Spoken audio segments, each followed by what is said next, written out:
Voici Sa Majesté, le roi des préservatifs. Nous le rejoignons dans son royaume, le bidonville de Kibera à Nairobi, au Kenya. C'est le plus grand bidonville urbain d'Afrique. Ceci est mon territoire, mon royaume, mon palais. Je viens ici tous les jours et j'utilise ce qu'on appelle l'approche 3D.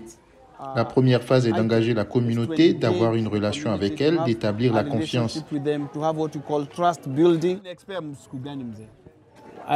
Je leur montre comment utiliser un préservatif, la date de péremption, les étapes. À partir de là, je fais la démonstration.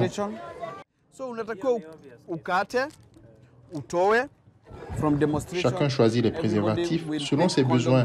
Il y a des gens qui en veulent plusieurs et d'autres qui n'en veulent qu'un. C'est après le lycée que Stanley Ngara, alias roi des préservatifs, a commencé à militer pour la sexualité sans risque et l'importance d'utiliser des préservatifs. Il venait de perdre un ami proche du VIH-Sida et a décidé d'entamer des discussions honnêtes et ouvertes sur cette maladie avec le plus de personnes possible. Pour attirer l'attention, il porte cette tenue royale surprenante. C'est très attrayant et cela me rend fier aussi d'être le roi et d'être capable d'interagir avec les gens à un niveau inférieur. Ils ont l'impression qu'un roi haut placé vient leur rendre visite dans le bidonville et c'est très attrayant pour eux.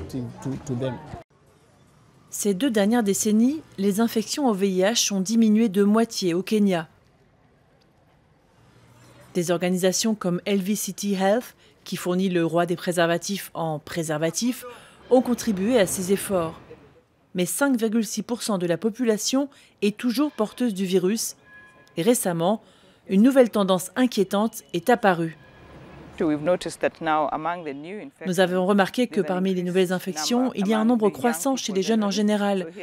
Donc nous parlons ici des 15-24 ans qui sont les plus exposés au risque d'infection.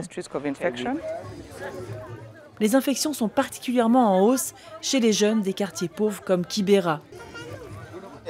J'ai réalisé qu'il y avait un problème dans l'utilisation des préservatifs car on demande aux filles pourquoi, ce qui s'est passé. Elles me disent « Cet homme a acheté ceci pour moi, il a commencé à payer mon loyer, à faire ceci et cela. Je lui ai fait confiance et nous avons arrêté d'utiliser des préservatifs. » Le roi des préservatifs et son projet fournissent aux jeunes filles des sacs verts remplis de légumes à cultiver pour qu'elles puissent vendre leurs récoltes. Même si c'est un petit revenu, cela aide les filles à assurer leur indépendance et les encourage à moins accepter les rapports sexuels non protégés.